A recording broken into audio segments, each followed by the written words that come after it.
define Christianity, your Christianity, somebody else's Christian. It's like that tendency to say that you're a Christian, but does your life reflect that? And not only reflect it in this one area, but in every area. Right. And kind of where those lines are drawn. I talked to a guy today, said he was a Christian. Okay. And then heard a whole bunch of F-bombs and a whole bunch of chasing lady stories and a whole bunch of other things like that. And I'm going, okay. But that doesn't mean he's not a Christian. That means that he's a baby Christian and is in the process. I mean, you have to accept those people into the church. That's how they come in. It can mean that. It can mean that. Right. It can mean that that's the extent of his belief system or anybody's. The extent, what do you mean the extent of? Like, just because I say that, just because I go to church. So did y'all further the conversation? Not super deep. There was like a after work thing for a guy that's transferring to Florida, and they had it out at at Bucks, and a bunch of guys from work, kind of thing, and they're all hanging out, happy hour time, and I've got my club soda and lime, and this conversation just starts, and I'm like, oh, that's interesting. Conversation of Christianity? Mm-hmm. And it's just kind of me and him sitting there. And, I just listened. I didn't get into anything deep or anything like that. It was really just kind of an offhanded conversation. But,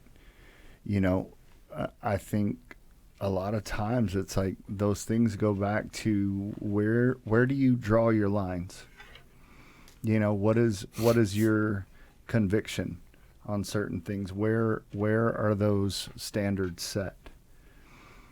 And yeah, I absolutely agree. There's a growth process. There's, people just don't know. If you don't know what you're doing is wrong or sin or whatever, well then you don't know. That's the growth. And, as your relationship grows, those things that become convictions in your life, in your heart, whatever, and change happens, hopefully. Right.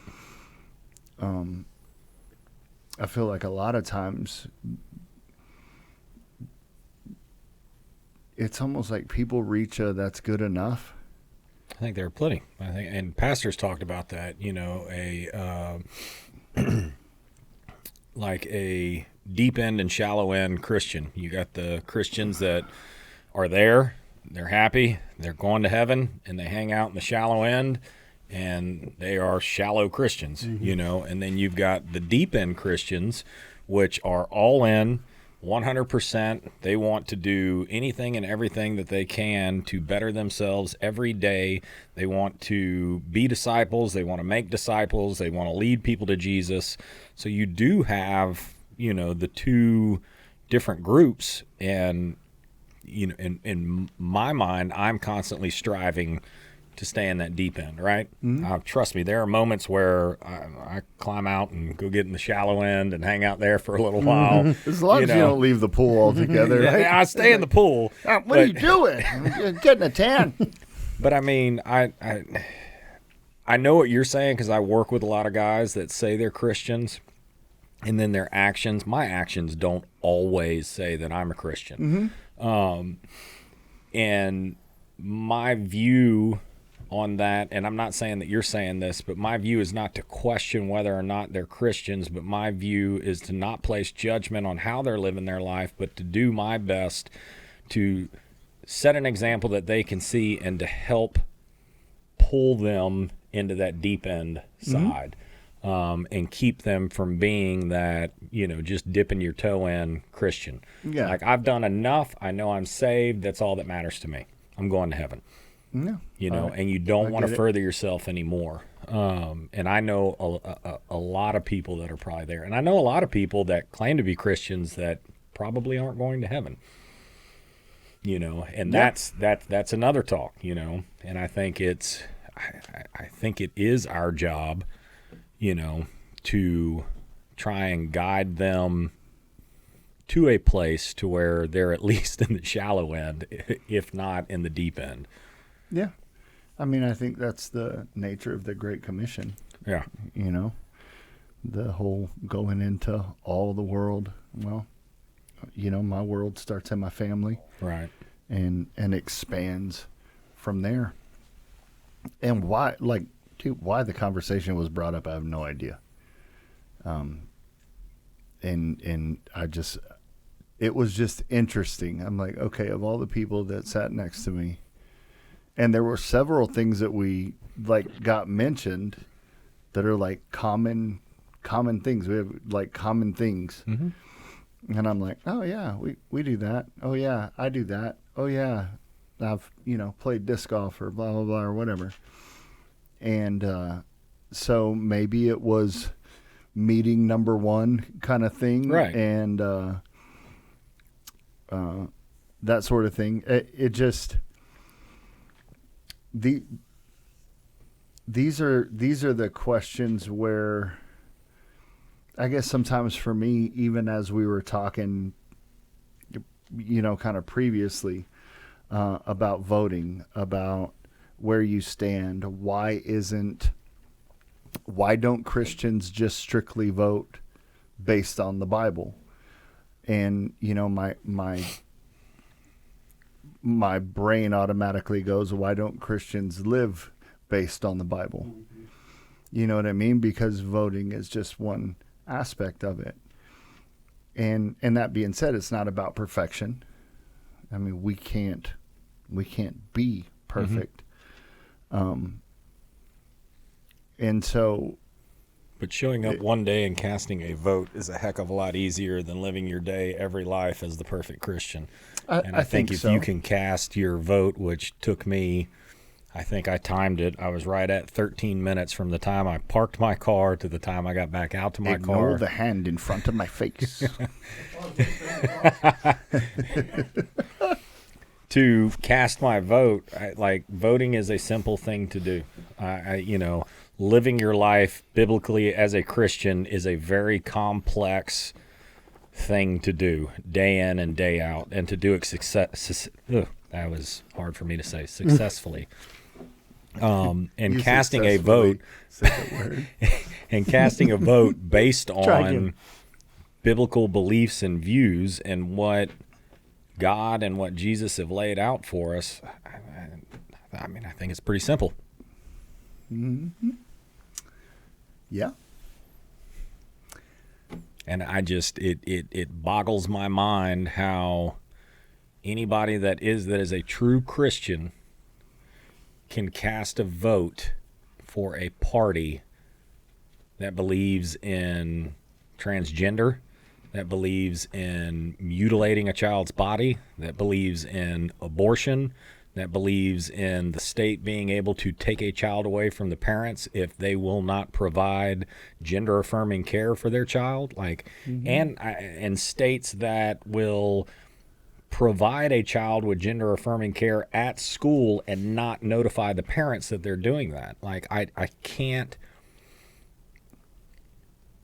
wrap my brain around how somebody can vote for a party that stands behind that. And there are a lot of other issues too, that go with that. But those are some that just jump out at me, and I'm like, it boggles my mind. I just don't understand. And I get, as a church, because we discussed this earlier with the exemption with, what is it, 501c3. C3. I almost said 503(1)C, but okay. They're all in there. 501c3, that there are rules and regulations that keep them from kind of jumping in with both feet on the political views. Mm-hmm. But I think you can paint a very clear picture, and I think pastors should paint a very clear picture in front of the congregation of this is what we believe in, and anything that stands against it, we are not for. Mm-hmm. And it doesn't have to have the name Republican or Democrat behind it. And I'm by no means saying both the Democrats and the Republicans make me sick. Like No, I've absolutely. been listening to, and I think Sean Ryan's done a great job of it. He's had guys on that have run for or are in Congress in some way, shape, or form, or in the federal government in some way, shape, or form, and they talk about the corruption. They talk about how you can't even get your foot in the door unless this happens or this happens. They had one guy on. And you have to pay for it. Yeah, A lot. Literally, especially if you want to be on like a congressional committee. Hundreds of thousands or even millions of dollars. And it's so basically what I'm saying is it's not one party or the other. Like both of them make me sick, but I'm going to align myself with the ones that don't just flat out violate everything that the Bible tells me I should be doing and I should believe in. Yeah. That's why I write in all of my votes. You write them in? Mm-hmm. I just pick people that I know. He voted for you. Oh, Yeah. Yeah. just Welcome, pick a name. Secretary of Defense. No, actually, I know a guy that builds fences. I wrote him in Secretary of Defense. Of defense. Yeah, Defense. you don't even vote for him. Apparently. Is his name Tattoo from Fantasy Island? I think so. Yeah. They're playing, boss. They're playing. No, I stated earlier, I sum up all of my political ideology because I don't follow a lot of those things. I start at a very basic, here's my first question, and it always has to do with our babies.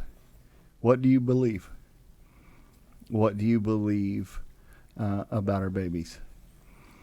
And it's either going to be yes or no after that, because for me, it's I never want to have to stand in front of God and give an account to how could you support the murder of babies. And I understand so many different circumstances, so many different things where people end up with babies that they didn't want, or, you know, it was this or that or whatever. But again, if you go to Scripture, you know, the Bible talks about being handcrafted, being made, that He knew you, He formed you before you ever existed. And so that means that every baby has value. And you can't just throw away Right. a baby. And so that's pretty much where I start. I hate the party system. I think, again, it kind of breeds right into a house divided. Can't stand. Yeah, that's what it is. And it can't. It will not stand. And the more we promote blue, green, whatever the colors are, whatever the animals are, don't care, we feed a divided nation. Right. And it's like we're asking for our own destruction. Well, and the other issue too is I mean, it's two wings on one bird. Like, it's still the same bird. And I've never heard that before. that's what it is. I mean, it's like, am I going to vote for the right wing or the left wing? I mean, it's still on the same bird. Their goal is to keep themselves in power, to keep making them. I mean, America is turning into an oligarchy. It's basically what's happening. We're no longer a democracy or a republic. Can you look that word up? An oligarchy?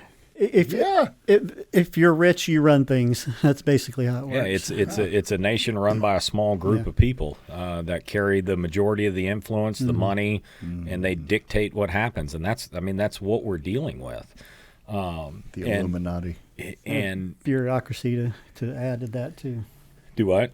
And a bureaucracy to add on top of that. Everything's about money and power. And I mean, the other issue too is that there are no term limits. Like, these guys in Congress and, you know, the Senate, like, they're there. And if you look at the numbers, I think we were talking about it earlier, like, they have a 10% approval rating, but a 90% reelection. Like, how is that? And that's because people don't go out and vote. Or if they do go and vote, they're not educated about who they're voting for and what's going on. They see a familiar name. Oh, I know that name. They've been there. Let me just vote for them again.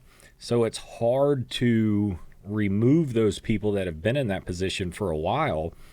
And then you've got the powers that be that are, behind them, the lobbyists, the money, the corporations that are investing in them that keep them in place, because those are the ones with the real money, and they know that this guy is going to vote in favor of them, not us, but in favor of these big corporations. And it's just, I know they were talking about, it's almost counterintuitive because the people that would have to vote on it would be shooting themselves in the foot. But to get term limits, and like Vivek, I can't ever say his last name right. Ramaswamy. But Vivek was saying, like cake. Do what? Vivek like cake. Vivek. Ramaswamy. But Vivek was saying, like, his idea in order to get term limits in are to let the people that are in right now vote on it, but they're grandfathered in. So they're not shooting themselves in the foot. But what they can do is they can remain in for the rest of however long they can get reelected. But every new freshman coming in has a term limit. I think that's brilliant, because we have to get to a point to where the people that are up there for a short term.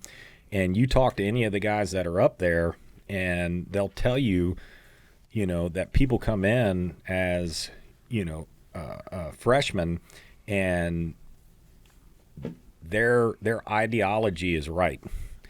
They are trying to do what's right for the people that they represent, but the machine is so strong that eventually they just give in, and it's sad that happens. But if you have term limits, then you can kind of keep that from happening, hopefully. I mean, we don't know. We've never had it. So I don't know. I think not paying attention and not knowing what's going on is a bad thing. I think that paying attention, maybe not getting so wrapped up in it that it affects your mood, that it affects your home life and all of that stuff, to where you're angry driving down the street and you want to, ram somebody that's got a Democrat or Republican sticker on their car, but at least be aware of the process, what's going on, how things are working, so that you can be educated enough to educate the people around you, like influence people, talk to people, and let them know what's going on and help them be able to cast that right vote, What do you think the easiest way is to do that with somebody that you're friends with that you disagree with politically and their ideology? Just talk about flat out what they believe in, not who's representing it, but like, okay, here are the policies that we're looking at. What is your stance on these policies? And find out what the major ones are, and then discuss those. I mean, have an open conversation. You're probably not without getting into a fight or an argument with your friends or family. I guess it depends on the person. Some people are always looking for a fight, and some people can have a civil conversation pretty easily. You just have to know that it has to be a two-way conversation. Like, if you're going to enter that conversation and you want to try and influence them, then you've got to be willing to accept them trying to influence you. And you've got to be able to hear their points in what they believe or why they're leaning in that direction. So it kind of has to go both ways. But I mean, you can't. Not going to figure out anything unless you talk. I bring that up because it's like we live in two different realities. When people watch only one set of news and somebody watches only their set of news, and their belief of the world is completely different than the other. And one of them is not based in reality. So it's kind of hard to And each one thinks that theirs is based in reality, and it's the other one that's not. And the other side's getting propagandized. They both think the same things about each other. And I think what's interesting right now is, like, we actually have an opportunity, and I don't know the last time that this has happened. I'm sure we could look it up and research it. But we actually have a candidate that's not running on what he says he's going to do. He's running on what he's already done for 4 years. And he's coming back after 4 years of however you want to look at it, but my view is jacked up politics and jacked this country up. So he's not coming to you and saying, this is what I want to do. He's saying, look, this is what I did for 4 years. This is what I can do again. These are the lessons that I've learned, and this is why I'm going to do it even better. Like, I didn't surround myself with the perfect people. This time, I'm trying to do that. I mean, look at some of the people that he's trying to put in place. Elon Musk, Tony Stark. RFK, yeah. Elon Musk, RFK, Tulsi Gabbard, who's the other one? Vivek. J.D. Vance, of course. J.D. Vance, which I've been blown away by that guy. His ability to sit down in interviews and talk and actually come across as a real person. He's just a normal guy. He is. Like, he had one with... he doesn't have to fake have it. you seen the clips with him and Theo Vaughn? Yeah, watch the whole Where thing. he's talking about all the weight that he gained and where he was eating and his favorite thing to eat at Waffle House. And, like, how many candidates out there do you think could sit down and have a conversation like that? That's a real conversation that you and I have. Or go to Waffle House. Or go to Waffle House. Right, I was just there last weekend. Yeah. The one in Kyle that opened up. So, Why don't we do this in Waffle House? I don't know, but I hadn't been to a Waffle House in decades, or 2 decades at least. And well, at least you went We're to glad a new you one. joined Yeah, it was a in good with one. us. We are going to be cutting short today. going to Waffle House. Going to Waffle House and convincing people to vote for things that we like waffles. Scattered, covered, smothered. I agree. I think that I feel like we get to a place where, and this is the hang up to some degree, is if you're speaking on Christian principles, on biblical principles, my goodness, how many denominations do we have? Denominations that they all fall under Christian, but you're going to argue semantics or translation or literal meaning or figurative meaning over one verse, 2 verses, different belief systems, all of those kind of things. What's accepted, what's still relevant in the church, what's not relevant in the church. We don't even have a clear definition of, oh yeah, this is completely a Christian belief, because for the most part, people pick and choose to some degree what they believe, what they don't, and still classify themselves as a Bible-believing Christian, right? Oh, I believe it, just not that. That's not applicable for today. Yeah. Or whatever. It's all or nothing. But they still take, I've heard people that I mean, again, I kind of stick in one small bubble, because really after that question, I don't care pretty much whatever else you have to say. It's like there are people that say they're believers that would vote in support of aborting babies, and I'm like, how can you? How do you justify in any form or fashion, especially when you say that you're a believer? And you know, it's like that idea that I'm going to have to fully define my belief system, right? And I think for some people that just kind of freaks them out. They like leaving some of the windows open where they can freak out every now and then and go do this and justify their choices, thoughts, decisions, whatever, or neglect them completely. And, oh, I'll take care of that later. God doesn't care about that thing. He just cares about this thing. And it's like, well, you know, really what? I feel like there's deeper issue than people just not voting. especially when you boil it down to believers and how they vote. I think some people are just conditioned to pick, well, my grandpa was a Republican and my dad was a Republican, and by God, I'm a Republican too. And it's like, I really don't care what the party name is for the most part. I just want to know what you believe in. Right. What are you gonna do? What do you stand on? What are your principles? What are your, what do you believe? And the sad thing is sometimes it's a bunch of crap, and they'll tell you all of this stuff, and they are nothing like that. And it's kind of like you said, there's a machine too that has a agenda of party power Right. above everything else. And it's like, as long as we win, well, I mean, you've crafted a terrible thing for people, for our country, for this, for that. And it's like, yeah, but as long as we win. And they don't care past that. And, that's why my argument has always been our Constitution is about people. We the people, not we the party. Mm-hmm.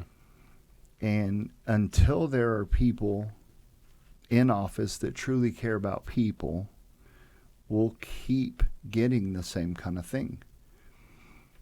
Because it's as long as a party wins. As long as a party wins. And that's what, I hear on the news and talk shows. And I think you're right.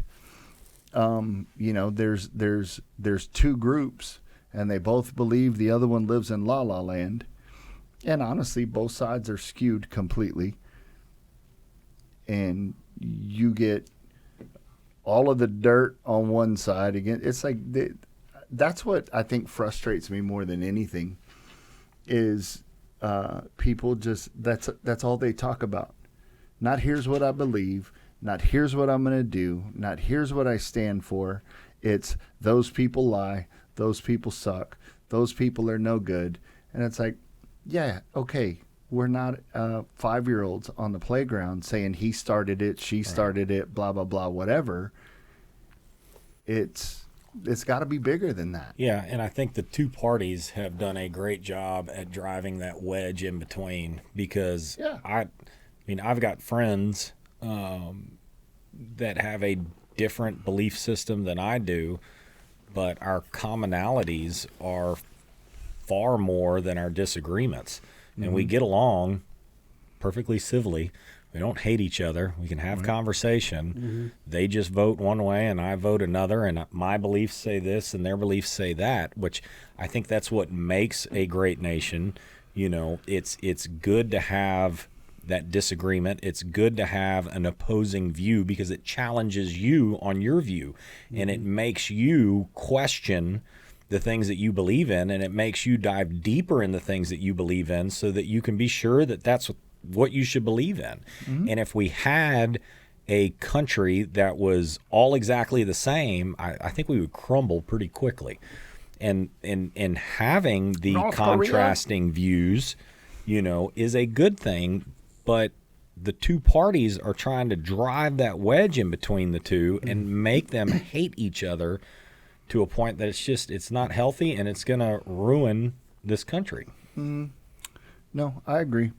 I mean, and the other thing, I think you kind of have like the La La Land Christians too. It's like God's just going to put whoever he wants there. Yeah, that's a dangerous way to think. And I mean... Well, those are the ones that don't go and vote. And they're like, oh, no, God's going to take care of it. I don't need to vote. Yeah. I'm like, we have a responsibility. We have a responsibility because we get to be a part of our government. We get to have a voice, whether it's electoral or whatever. We have an opportunity to sign our name to what we believe in. And that part doesn't change, And so I think there's a group that just kind of ebbs and flows with whatever, and then if the wrong person gets elected, then the devil won. Mm-hmm. And I mean, those are, I think, some of the same people who find a devil under every rock. And but again, I think too that the Bible's very clear on what we're supposed to do with the authority that's over us. Whether it's direct, whether it's all the way up in the White House or whatever, it's like we still have a responsibility, good or bad, don't agree, whatever, to pray for, to be under an authority structure. And the hard part is I feel like a lot of Christians just get really hard. And I'm not saying accepting the things that they do.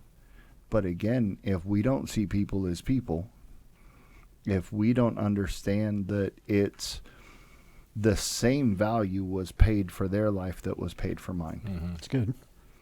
The same desire for relationship, for that person to be side by side in heaven kind of thing. It has to be about people.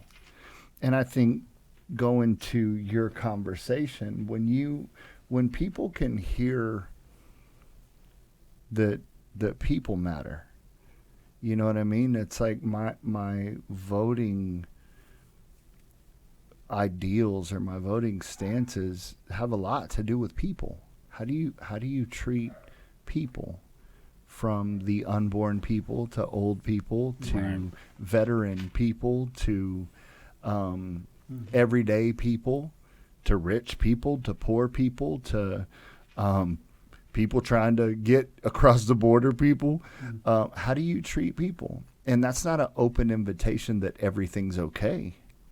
Right.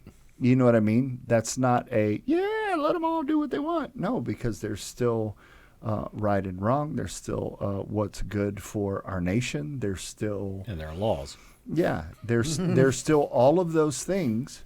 And again, those laws are established by people that we are supposed to pray for.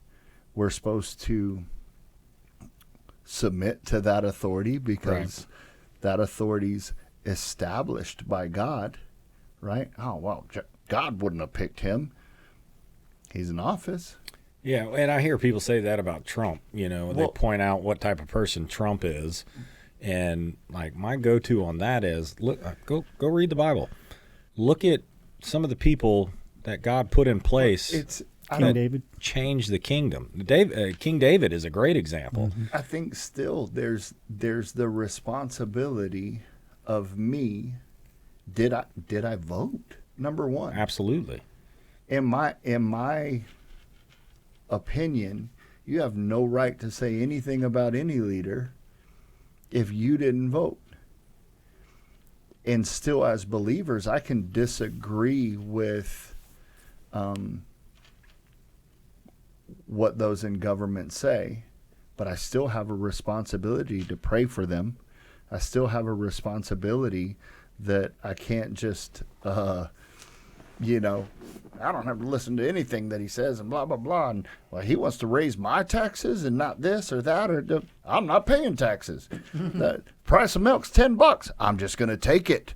Mm-hmm. It's you know what I mean? And it's like, you can't just throw everything out.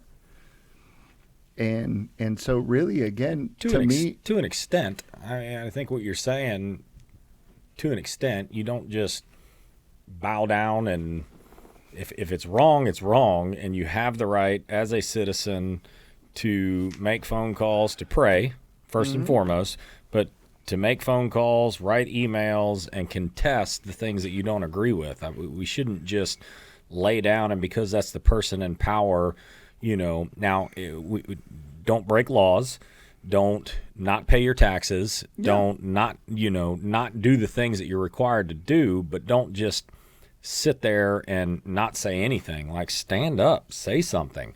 Like, I agree. write your congressman, make the phone calls. Like, there are websites that you can go to and get every number that you need to call your local, state, whoever it is, and bug them.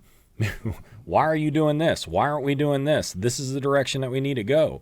I'm guilty. I don't think that I do that to the level that I should, but I don't think that we should just sit here and take it because that's the person in power. Now, whenever it comes to, do we follow the law that is in place? Absolutely, 100%. You kind of have to. Unless and until it violates. And at this point, yes, I agree with you. And then again, that becomes that moment. Is this the hill you're willing to die on? Right. Is this where you're going to stand and say this far and no further? Right. And you with an understanding that you're going to suffer the consequences. Right. Everybody wants to be a patriot until it's time to be a patriot. Yeah. You can choose not to do those things, and there's a prison waiting for you. For some of those issues. And that's like an example of that is when COVID was going on. Like, the city of Austin came down and told us as police officers that we were going to start writing tickets for people that weren't wearing masks out in public. That's ridiculous. I'm not writing a ticket. Right. There's no way you can make me write a ticket. I'm not writing a ticket. I'm not that is, and it's a city ordinance. Like, no. Like, it's unconstitutional. You can't tell me that I have to do that. I'm not going to do that. So that's an area where you can put your foot down. Right. And I'm willing to fight that one. Yeah. If the city wants to come back on me, if the city wants to run me through the ringer, I'm not caving in on that. I'm not making an arrest. I'm not writing a ticket. I'm not doing anything that violates somebody else's rights just because 10 people on a city council decided, well, we're going to make this a city ordinance. No, sorry, not doing it. Yeah. And what was the percentage of people that voted for that city council again? You said 30%? I don't remember the exact number, but the low number was like staggering at how few people actually showed up. When Adler got reelected, like, the amount of votes that were cast for him was like a quarter or less of what the voting population was. And that's what got him reelected. Like, people are not showing up, it just, you get what you get, that's right. What did I say earlier? The Thomas Jefferson, get what you vote for quote. Yeah, it's the get what you vote for quote. Yeah. ChatGPT will know. So many people that don't show up and vote, and especially on when it's an off year, when it's not a presidential year to vote, like, the number of people that turn out and vote is like cut in half. And people don't pay attention and don't go and vote on a city level. They don't pay attention. They don't go and vote on a county level. They don't pay attention. They don't go and vote on a state level. And the state, the county, and the city are the ones that affect your everyday life the most. Like, you have to know who you're voting for, who your DA is, who your CA is, who the sheriff is, like, who your city council is, who's your city manager. Like, these are important people that, like, truly influence your day in and day out life in the city that you live in or the state that you live in. I think the big takeaway from this is go vote. Like, sit down, get on these fancy $1,000 phones that we all have, hop on a computer, do some research on the candidates that are local, that are state, and that are national. Do your research, find out who you need to vote for, and go in and vote. Like, you actually have a say. So I agree. To pull that little. The government you elect is the government. Yeah, there you go. The government you elect is the government you deserve. 100%. Yeah. There's the. But I didn't vote for them. Yeah. Well, that's true. Well, that's the same as the... I like the bottom. The idea applies to a form of collective responsibility, suggesting that the actions or failures of elected officials mirror the priorities, values, or engagement of the citizens who put them in power. Well, that's how it's supposed to be. I don't think that's how it is anymore.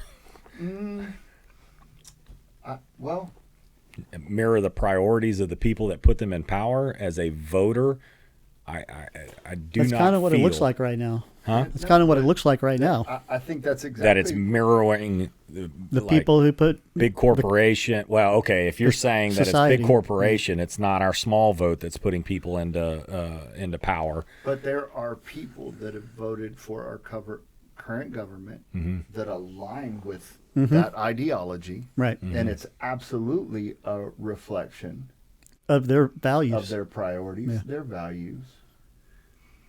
It doesn't cover the whole; it covers the ones that won.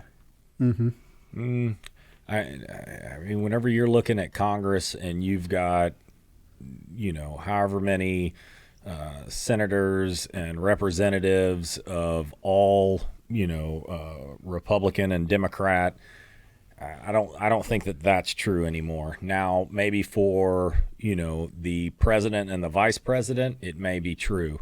But your smaller positions that are actually the ones that are making the decisions are heavily influenced by major corporations, by billionaires, by people that keep them in office, that keep them voting the way that they want them to vote, not the people that elected them.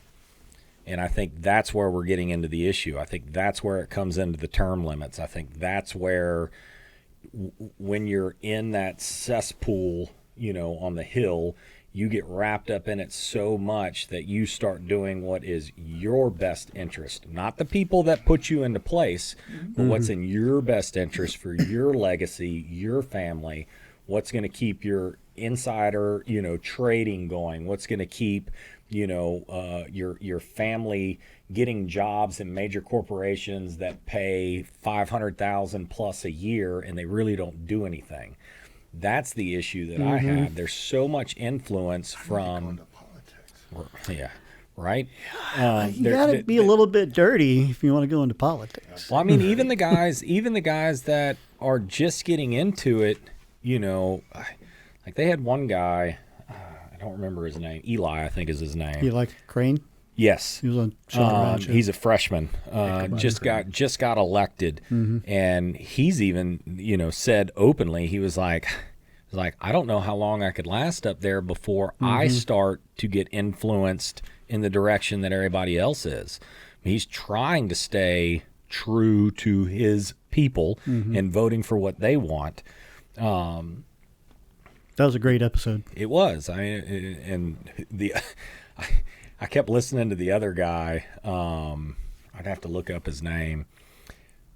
I was like, this has got to be. He sounds just like Ron White. I was like, this has got to be Ron White's brother. I have no idea what he looks like. All I could hear was his voice.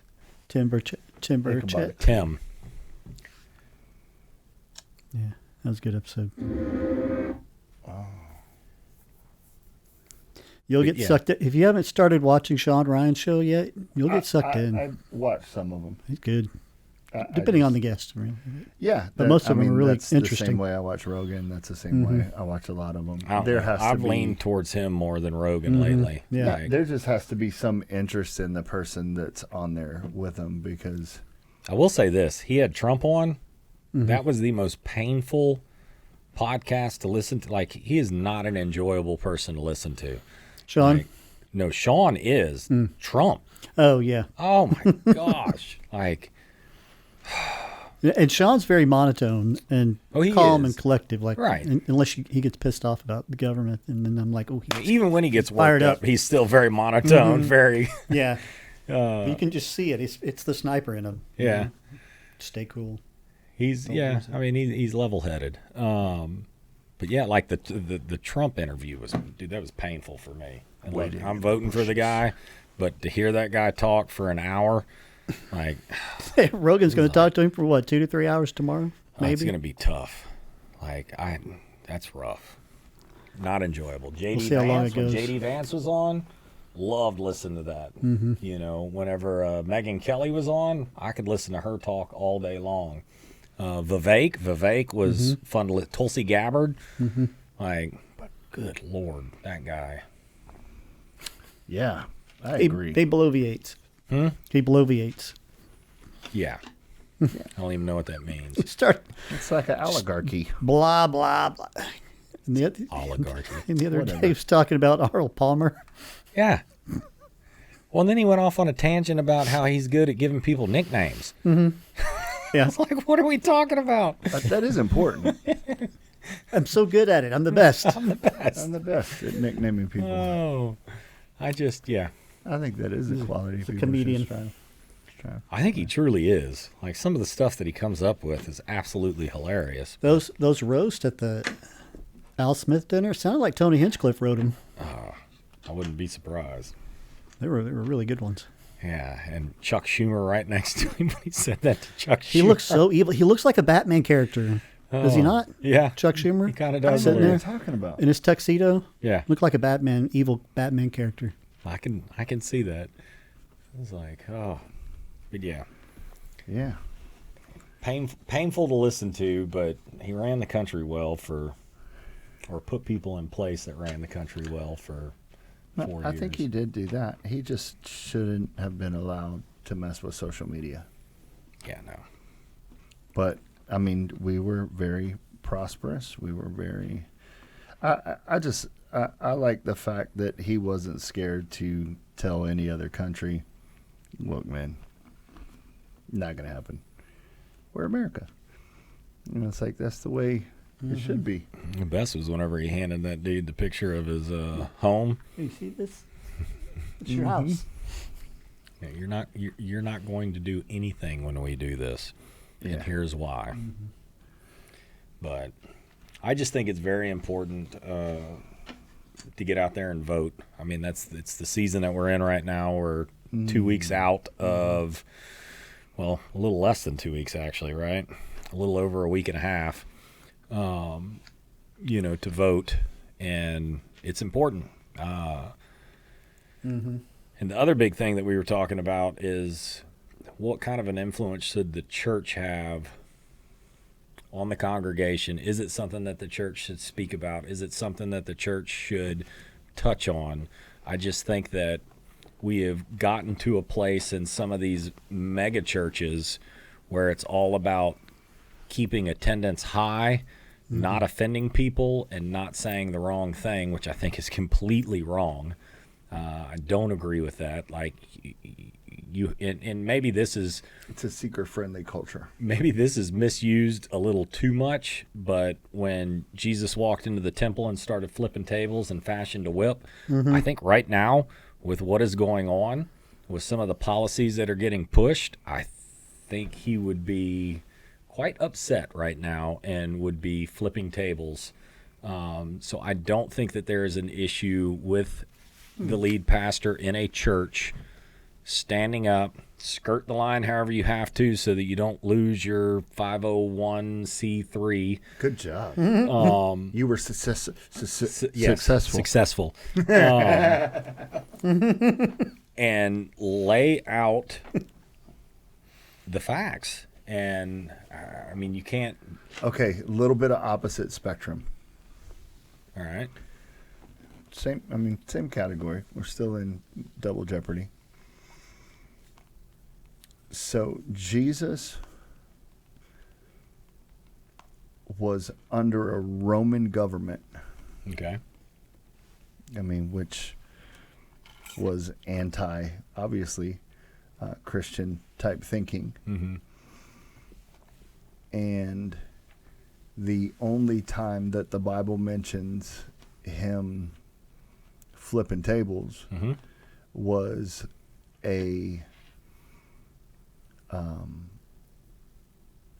was where it had to do with the temple, where it had to do with his father's house. Mm-hmm. But he didn't go to Rome and just burn Rome down or those kind of things. Correct. So, because you were saying, I think he would be flipping tables right now, and so I have to think. Do you think if in today's church, if Jesus was alive, do you think he would be standing at the pulpit in the church, telling people what is right and what is wrong, and influencing them in the direction that they should go? I believe that he would be doing the same thing that he did before. Okay. He would be gathering people in the places that he did. Mm-hmm. And from time to time, he would teach in the temple. Okay. And when he did teach in the temple, a lot of times there was the... Did he not challenge the things that were against? The Pharisees and the Sadducees okay. and those kind of things. I do think the other side is he spent so much time working with a people so that they understood what was right, so that they could be the kind of like catalyst for change. Kind of like a pastor should. Yeah, they should. And I think if the church is doing its duty correctly, right, then voting shouldn't have to be an issue that's talked about in the church. That's what I believe. Okay. Because now you're establishing a baseline of, as a believer, okay, according to the Bible, in a way that Jesus would do it, your relationship with him, where you're at, I shouldn't have to tell you to choose the right thing. Then why do we have series in church led by pastors that are about specific things and how we should do it if it's something that the church should have already established and we should know that already? We reteach things all the time in the church, and I don't think that there's any issue in a season every 4 years or every 2 years if we truly want to talk about it, when it comes time to vote, to re-educate and talk about and focus on the things that we should.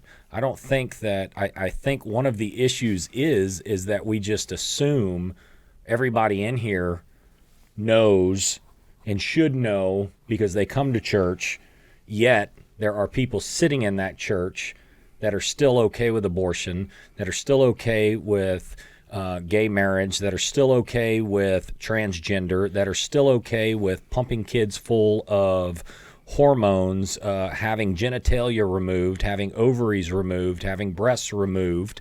So we cannot get complacent. I don't think we can get complacent and just assume because they're sitting in the church that they know the right thing to do. I think it is the pastor's responsibility as a pastor when it's in that season to talk about what that season is about and educate the congregation on that season. That's exactly why our pastor has series that are specific to what we're going through and the seasons that we're in. It's not just an assumption that, well, we're Christians, we know the Bible, we've been coming to church, so we should know how to do all these things.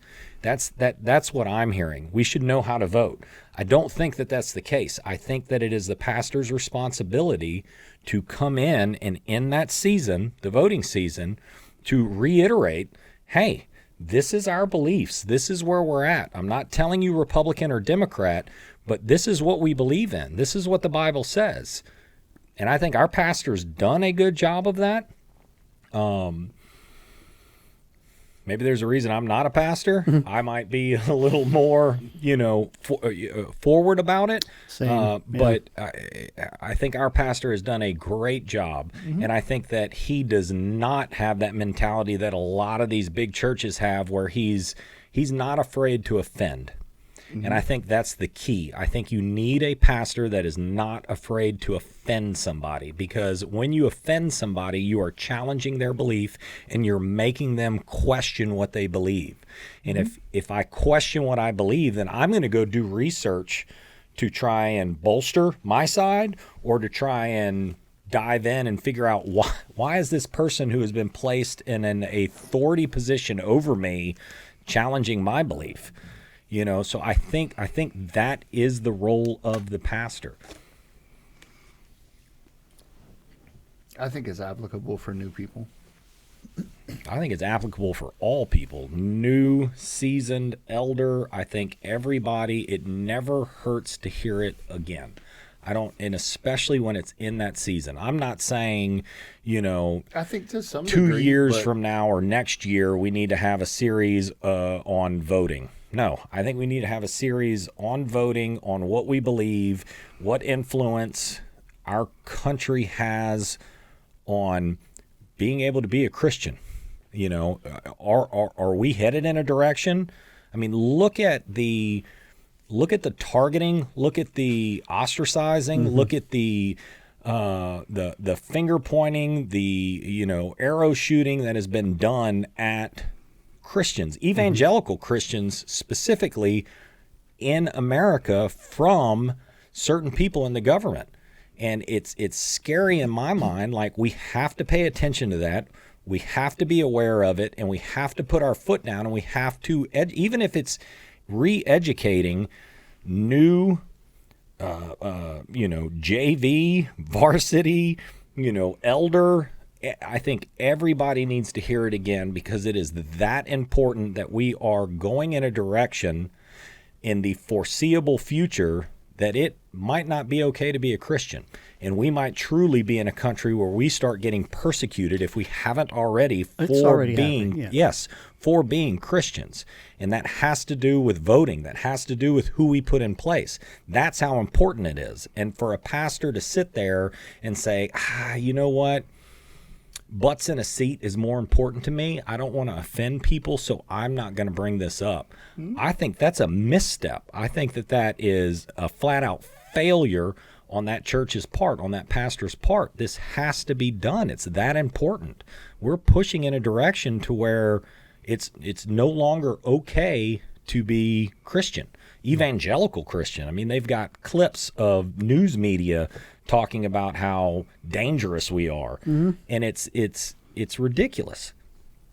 And if my viewpoint is, you think we're dangerous? Watch. It is my right. People forget about the holy wars. No. A lot of people don't even know history, so it's. I just think it's something that needs to be. I agree to a point. I just think it's something that needs to be talked about, that needs to be reiterated, that needs to be pointed out as best it can without violating the things. And I think it's kind of funny how that 501c3 keeps you from doing certain things just to keep you. It's almost like it's a. Oh, they make the rules on purpose. Oh, I know they do. Yeah, I mean, like I said, I agree to some point. I can't even begin to imagine or count how many years have I been alive. How many years have I been? 44. How many Vote the Bible sermons I've heard over the years. And I agree, they are educational. My stance on voting hasn't changed. I wouldn't expect yours to change. Which is this was my point. I'm not saying throw the baby out with the bathwater kind of thing. I think it's great for new believers. I think it's great for people just coming into the church. Yesterday you were hellspawn, something happened, you got saved, you're turning your life around, you still have a life built on beliefs that don't align with your newfound salvation, so to speak. Again, I still go back to, okay, what's my part though? What's my part? To vote. How many new people, how many new believers am I interacting with? How many new believers am I? You're saying you as a member of the congregation. Person, as an individual. Yeah, well, that's different. I'm talking about the pastor. No, I get that. But it's like, it can't be just on him.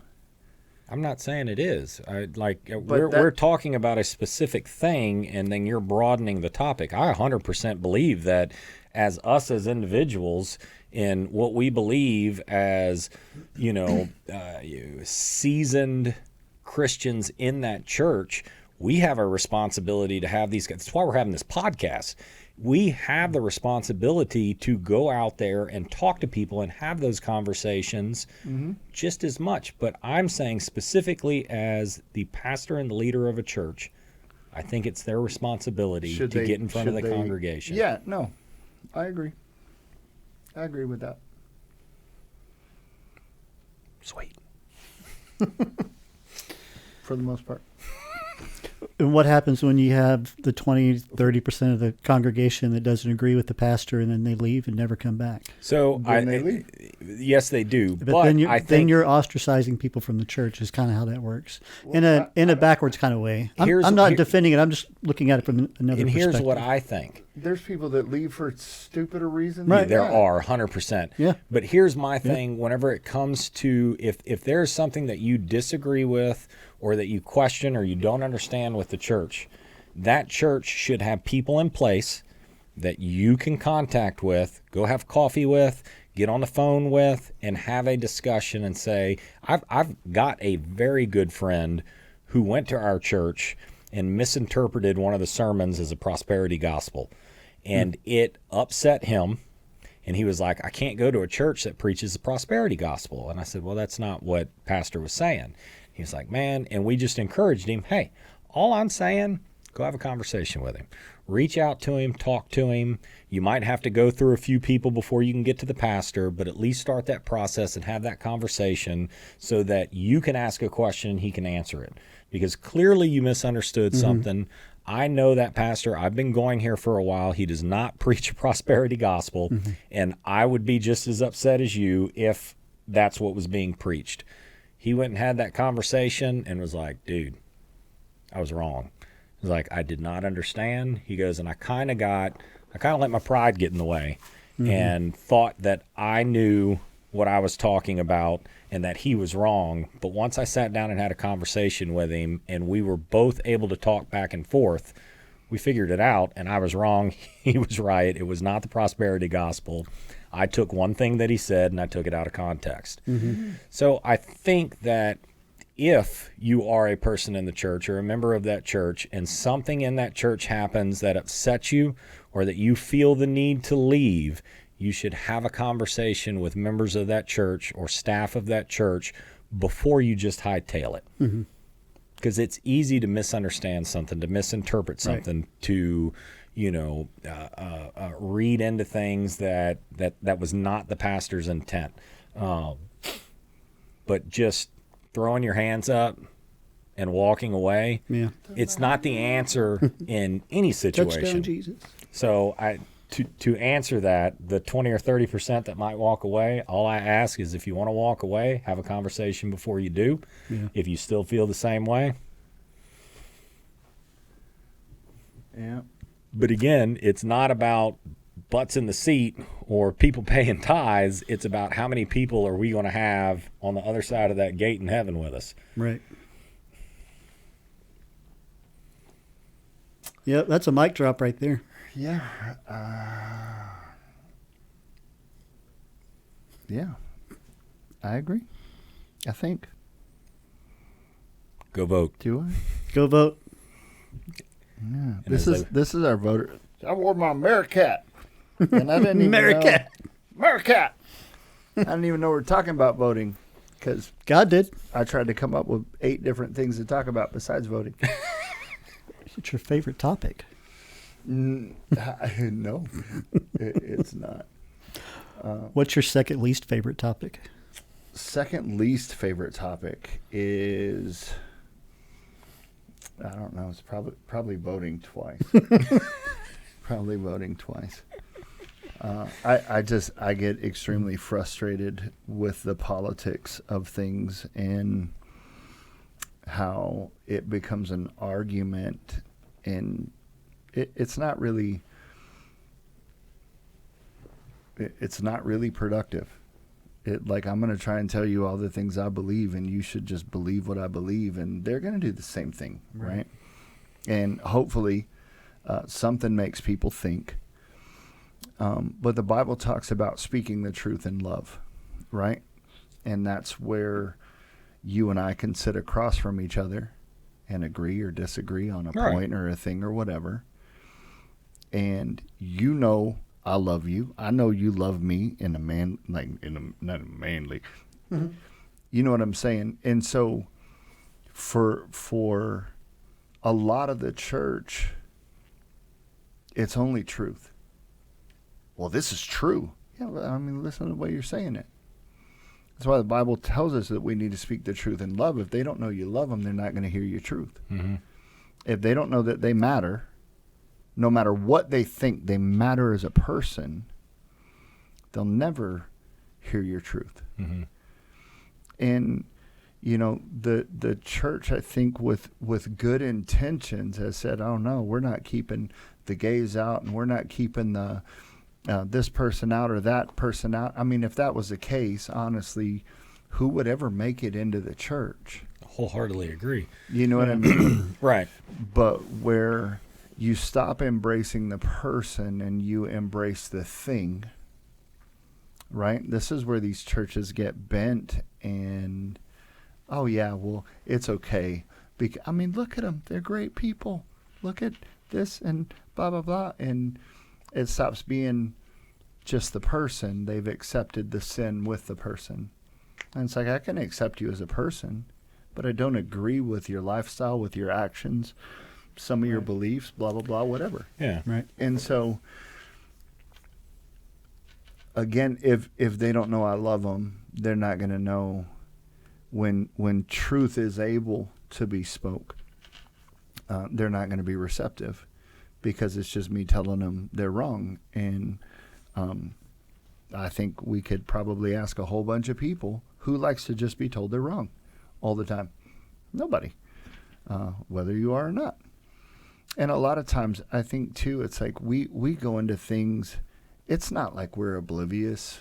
You know what I mean? It's like there's that inside of right and wrong. But we found a way either to justify or neglect the thing that is wrong. And that's kind of where I feel like you can be doing something. If God has told you, and I use this as an example a lot, if he's talking to you about drinking, right?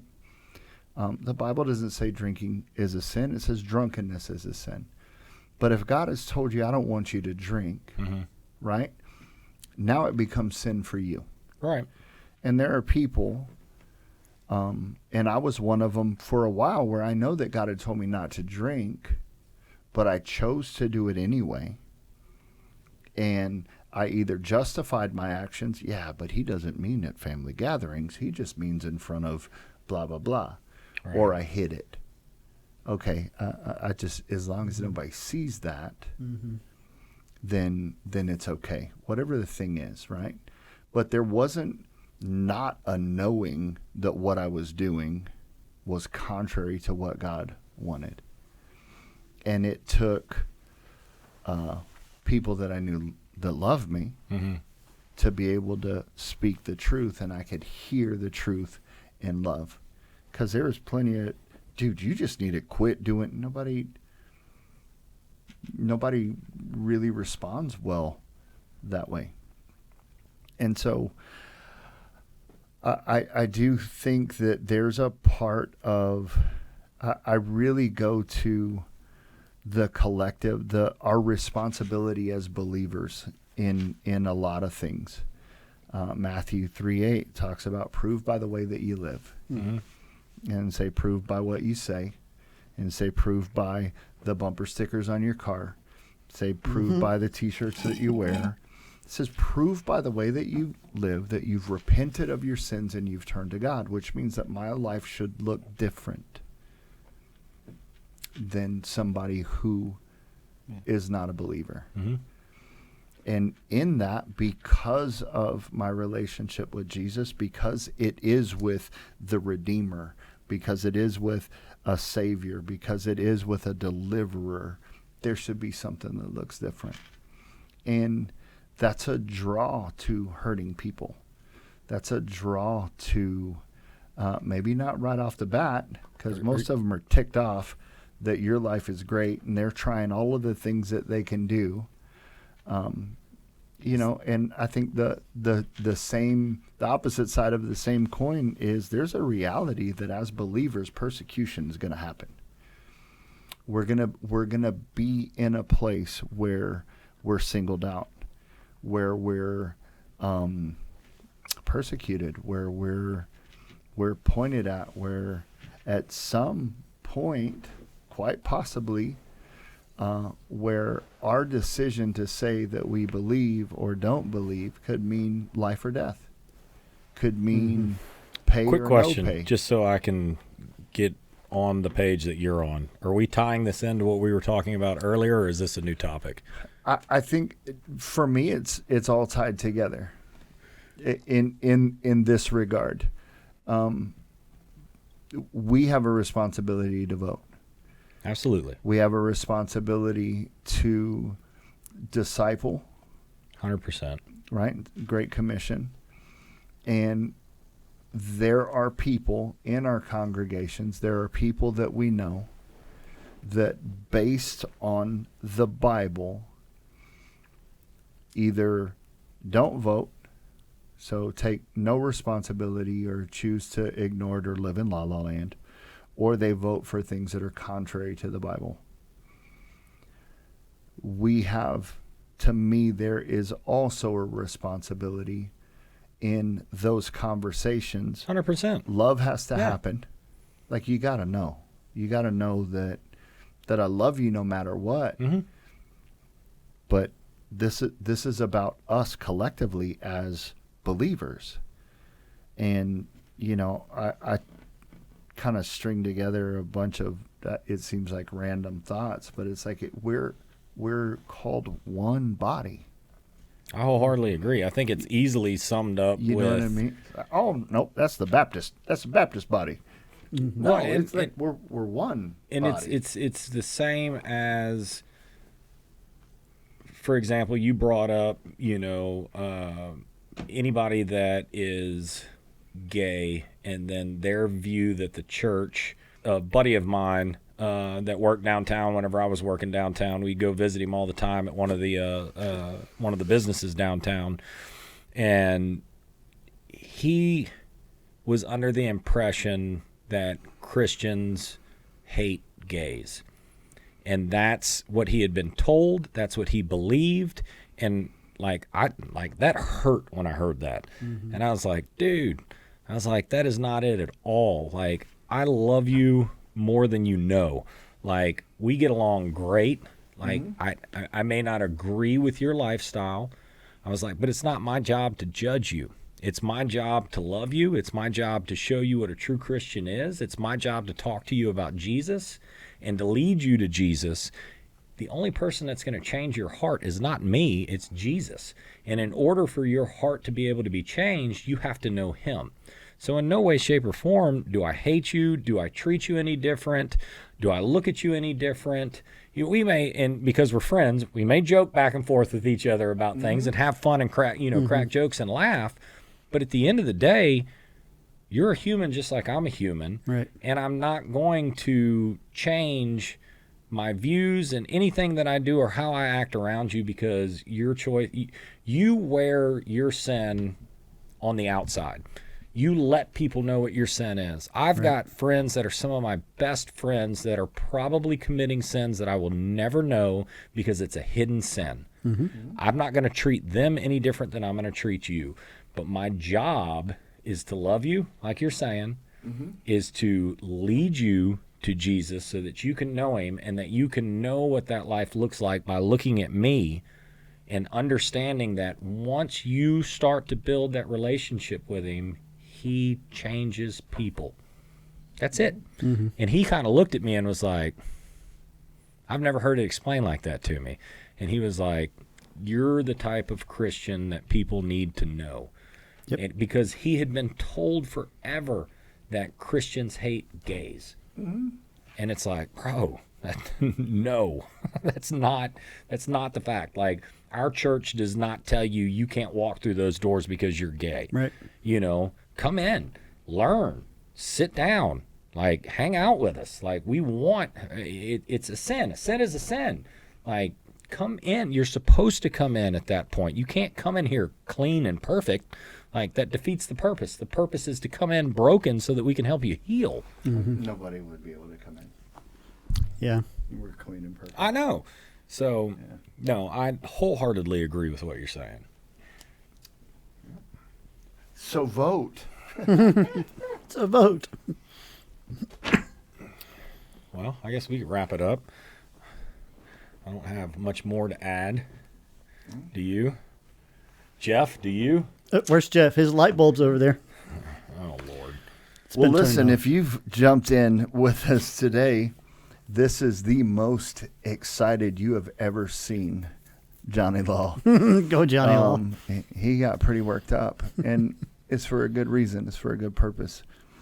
We do have a responsibility to vote. If you're a believer, if you stand on anything that the Bible says, you have a responsibility to dig in and see who you're backing, what you stand for, what are you willing to answer to God for one day, and not as a fear tactic, as just being responsible, just being a believer. As always, we want to thank you for joining in with us. I know it's been a shaky kind of few months. We've had a lot of traveling. We've had a lot of family things. We've had a lot of sports. Listen, man, we're out of Texas, and football season is football season right now. And so there's a lot of Texas football going on. Not Longhorns, because they were so disappointing lately. But no comment. There's a lot of life that's been happening. We want you to know that we love you. We care about you. If you got any questions, if you got any comments, we've probably ruffled some feathers. Look, put it in the comments. We're not worried. We'll do our best to respond to everything that you guys want to say. For Johnny Law, Jason, the Podfather hiding back there by the TV, and Close Cover Podcast, Jeff, who's not even here, Southside Chicago. Southside. We want to tell you we love you. Thanks for joining in.